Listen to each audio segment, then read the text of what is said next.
Good morning. It's Sunday, March 22nd. Thanks for joining us for News 8 this week. Both Iowa and Illinois have pursued legislation to regulate how power is generated and used in each state. In Iowa, a bill that has since stalled at the State House would have helped local authorities set standards for renewable electric power generation. In Illinois, the Power Act is picking up steam for both parties. The bill seeks to regulate data centers in Illinois and address concerns about the use of resources. The Power Act would require data centers to pay for their own energy and infrastructure. It would also require that Illinois EPA conduct a community assessment to see what type of effect the center would have on an area. So this morning, we want to dive a little deeper onto the topic. We talked with Dr. Michael Craig from the University of Michigan to understand the factors impacting electric demand, how fast that demand has changed, and how communities will meet it in the future. And joining us now is Dr. Michael Craig. Dr. Craig, hey, thanks so much for taking some time to educate us this morning. My pleasure. My pleasure. Thank you. All right. So one story that we seem to do over and over again has to do with the electricity usage and how that's going up, the cost of electricity. Often we tend to tie that to data centers because we got a lot going up in the Midwest. But give us a sense of what you were seeing in different parts of the country as far as electricity use and how that is changing. In general, we have increasing electricity use in virtually all parts of the country. That's different than what it used to be. If we were having this interview 10 years ago, I'd be telling you demand is flat. We're getting all of these efficiency gains, so our demand isn't increasing. But recently, there's been some big changes. One is what we call electrification. You might own an electric vehicle or an induction stove or a heat pump at your house to use electricity for heating and cooling instead of gas or something else for your heat. So all these technologies mean we're consuming electricity in new ways. And as more and more people adopt these technologies, that's increasing demand for electricity. So that's a first big bucket. The second are these large loads, data centers, hyperscalers, whatever you want to call them. Large sources that are very concentrated that consume lots of electricity. And we can throw new industrial facilities into that mix as well as we reshore manufacturing to the extent that those manufacturing facilities consume lots of electricity. All these factors are going to increase demand for electricity. But especially in recent years, it's those data centers, which can be huge consumers of electricity. Trying to meet these demands, and I'm sure there's other ways as well that go back to kind of the way maybe we used to generate electricity. Well, so utilities, our power utilities, are typically building more capacity to meet them. They've probably got power plants around that can produce more electricity, but we see a lot of new construction in solar and wind and batteries, even in natural gas, these very large centralized facilities. And so that's one that we're responding to it. But states have a lot of other options available to them, and communities also have options. You mentioned smaller scale wind and solar. Those might be things like community wind or community solar facilities, where the community buys in to own part or all of that facility. It produces electricity, and the great thing about wind and solar is they're cheap to build and they produce electricity for free. So you're not going to have your costs increase because the fuel increases in the future. So communities have that as an option that they can use to produce electricity. They have cost certainty into the future, and it can really offset some of the other rising costs we see in other parts of our system. And then states, they're involved in all these things. States can encourage communities to build wind and solar. States can provide money to increase efficiency at households so you consume less electricity for what you would otherwise. They can offer incentives to put heat pumps into your house, for instance, which can make your cooling more efficient in the summer just when you see prices increasing, for instance. So states have lots of options available to them that go from household to community all the way up to interfacing with these utilities and the large power plants they build. Are all these solutions that you're talking about, do you see them as solutions that will be sustainable in the long term at the scale that we need them to be sustainable if we continue to do all the things that you talked about that are causing us to need more electricity? Yeah, absolutely. I think they will. And part of the reason why I think that is that these technologies are still improving. We're still getting more and more electricity out of each solar panel that we build. We've got these other amazing technologies coming along like batteries, which work tremendously well with solar, and those batteries get cheaper and cheaper and cheaper every year. So these are going to be around for a long time. We're going to be building more and more of them, not because we just care about climate change, but because they are oftentimes the best source of electricity that we have. Despite their imperfections, they're cheaper than the alternatives. They produce electricity when we want it. And so I think they'll be around for a long time, and they'll be providing tremendous value to our systems for a long time. The thing with data centers is we treat it as an immutable object. It's a data center. It will consume electricity. There's nothing we can do about it. But there are so many different interventions that can happen with data centers, from the organization building it to the state to the utility, that really affect how that data center interfaces with, the rest of us, basically. So the big concern with data centers is they're going to be built, they're going to consume electricity that would otherwise be consumed by us. So now everybody's consuming more electricity. That means costs rise. But there's lots of different regions that are approaching that differently. Some regions are requiring data centers to build their own sources of electricity generation, or at least to procure their generation from somewhere else, so it's not affecting where we all consume our electricity from. There's other options for contractual arrangements or for some guarantees that costs won't rise over a certain period of time.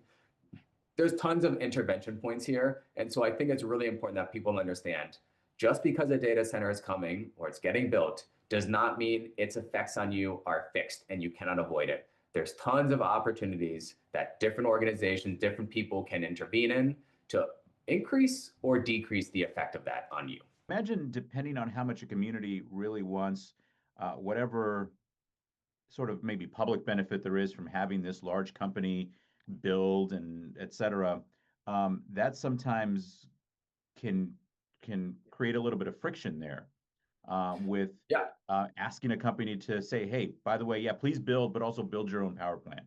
Yeah, I mean, that's the tricky thing with our power systems. Our power systems are not state power systems, right? The whole Eastern United States is connected in one power system. And so what a local community wants for their own local community, like a data center, is going to spill over into not just their surrounding communities, but to a much larger footprint. And so you get these contrasts in preferences between what's benefiting one community versus the whole region that's being affected in the larger power system. So those are challenges, but that's where state regulators, where states should be able to coordinate, and where these power system operators are supposed to be overseeing things and handling those challenges that you get from very local siting up to these regional power system outcomes. Do you think coal will continue to be around for a long time as well? Well, if you asked me 5 years ago, I would have given you a different answer than I did now. I think it's challenging because there is one great thing about coal-fired generation, and that is it's a source of electricity generation. And in a time when demand is rising so quickly like it is today, it makes sense that we're turning to coal plants for that electricity. The problem with coal is that it's very polluting. It pollutes the local environment, the water, the land. It has tremendous local air pollutants, which harm all of us. They have large human health effects, and it contributes to climate change. So there's lots of reasons why we want coal to decrease. And 5 years ago, 3 years ago, there were lots of actions at state and federal levels to try to make coal reduce its emissions through controlled technologies or other standards. And so that has led to coal decreasing over time. Right now, we see an increase happening. There is more interest in loosening those standards, loosening those regulations so coal can produce more electricity. Okay, a lot of good information there. Dr. Craig, thanks so much for educating us and taking the time. Really appreciate it. Yep, my pleasure, John. Thank you very much. Coming up in about 6 minutes, we'll talk with the founder of Senior Resource Partners and the QC Senior Expo about the expo coming up later this week.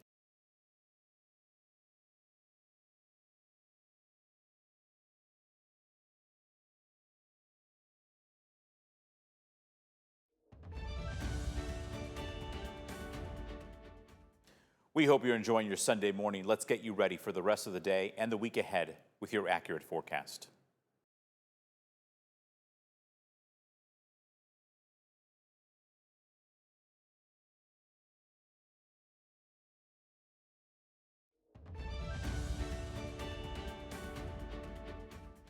Welcome back. The QC Senior Expo is coming up on Friday. Organizers expect it to draw its biggest crowd yet. The free event offers a range of free services and helps seniors access some much-needed resources and information. We sat down with Annika Honecker, founder of Senior Resource Partners, to get an idea of what seniors can look forward to and how important events like these are not just for seniors, but their families and caretakers as well. All right, Annika, great to see you again. Thanks for taking some time here to update us. I'm glad we're doing this interview again because there's a little bit something new here. This is now the first time you are doing this Senior Expo in spring. Is that right? Correct. Yep. We're growing and the demand is there too. So we're going to do it twice a year. We'll do spring and fall. Okay, so take me back to basically the last conversation we had. I didn't get a chance to see it in person, but you were expecting big crowds, and a lot of information getting out there. How did that one go? And was this one already in the works at that time? The last one we had in fall, we had over 550 seniors come through our doors and get resources. And, we had the vaccine clinic, we have the free haircuts, which we do. The free haircuts is that's our flagship. We love it. We're thankful for it. Huge draw. And then was spring in the works? Yes. It wasn't like publicly announced at that point, but yes, it was in the works. It's actually been in the works for a while now because the demand is there. And so I'm happy to serve the seniors any way I can. And it's 2 expos a year. So Yeah. Did the turnout in the fall sort of solidify for you that, oh my goodness, yeah, we need to do this 2 times a year? I think it was the turnout, but it's also the vendor response, to be honest. I'm waitlisted for spring with vendors because they see the value in this and they love this community that we serve. And so the more vendors that I can bring in, the better, because that's more resources for seniors. But I have seniors that call me year round asking for more. They would love for me to do it 4 times a year. And I always tell them, hey there, hey there. Yeah, right. What kind of resources do they get access to? You talked about the haircuts. What else will they find? Yeah, actually at Spring, I'm super excited. We have a lot of new things. We're doing on-site medication reviews. Hy-Vee's bringing in quite a few pharmacists to do one-on-one medication reviews. And then if they find that you have a medication you shouldn't be taking or it's expired, we're actually sending seniors home with, it's called Dispose RX, and you put it in your prescription bottle, shake it up with some water, and then you're able to safely dispose of that just in your trash. So that way it's not getting into hands of people that don't need it, pets, those types of things. We also have Shield on site. They're going to do on-site colon cancer screenings with the lab draw, which is the newest FDA approved testing for that. So that's another huge resource. Consumer Cellular is going to be cleaning your cell phone, getting all that grime and grease out of your cell phone. And there's a lot of new things this year. We have Hy-Vee's dietitians coming in to talk about meal prep and those types of things. It's huge. We also, one of my favorite things is the AFTD is going to be there. There's going to be an AFTD table for frontal temporal dementia awareness. And so I'm excited about that because it's important to me.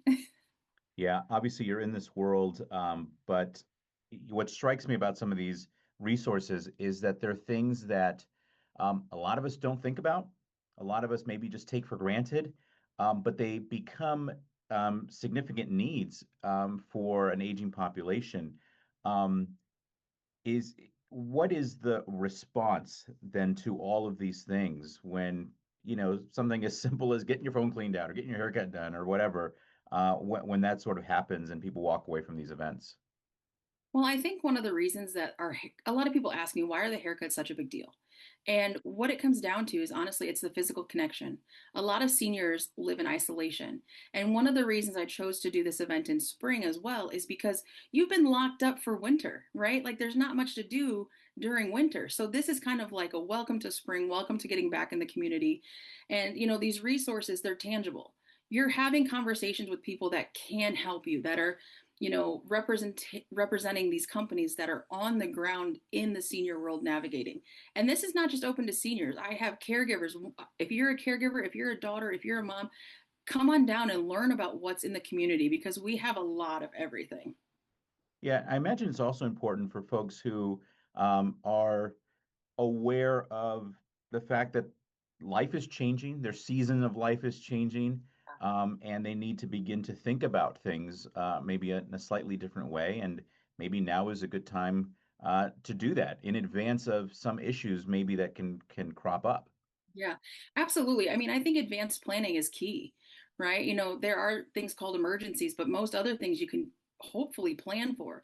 And so coming to this event, it's a one-stop shop. You're able to talk to everybody from, I have someone coming to talk about reverse mortgages, to someone that will fix your gutters, to someone that will redo your bath. I mean, there's so many different vendors that this is the place to be if you're a senior. And we have our event page on Facebook, and I already have over 500 seniors that have expressed interest in this year. And our marketing, we still have a week to go. So I'm excited. There's a need, and I'm happy to help meet it. Your passion for this really comes through every time that I talk with you. So I think that's something this community can be very grateful for. I'm curious, in this journey that you've been on in developing this, how much have you learned, and what has really maybe stuck out to you? Ooh, what stuck out to me is I don't know what I was thinking the first year I did it. I never saw 5 years down the road ever. Um, but I am so blessed to be able to do what I do. I love it. I'm passionate about the seniors in this community and in other communities, but this is where I'm from. So this is where I'm trying to build and to bless. And so for me, I love that this is not just a one day event for my business. Like, I know that seniors know, hey, oh, you do the expo. I know that I can trust the resources that you're putting your name on. And so for me, that's what matters is I want to be a place where seniors feel that they can trust what they're getting when they come to my event. Yeah, and as you grow this, I imagine this is something that you're building that can perhaps outlive you and outlast you, for whenever you say, Hopefully. hey, I'm going to the next season of life or whatever. So great job on growing it. I guess the final question is really, what are the details that people need to know about? First and foremost, free. Free, free, free is my thing. So free admission, free haircuts, free medication reviews, free health screenings, free cell phone cleanings, free conversations. All of our vendors usually have a raffle at their table. So you're going to want to make sure you do that. Chip clips, we've got those. We got pens, we got candy. So 9 to 1 next Friday, like I should say, March 27th. So March 27th, 9 to 1, and the Golden Leaf Banquet Center in Davenport. All right, and easy parking, easy to navigate the area and everything?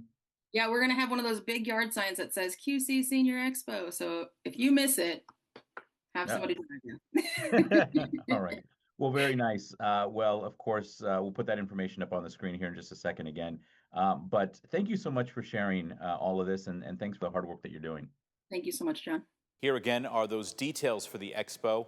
It's happening March 27th from 9 to 1 at the Golden Leaf Banquet Center in Davenport. Admission to the event is free. All right, we'll wrap up the program when we come back. Stay with us.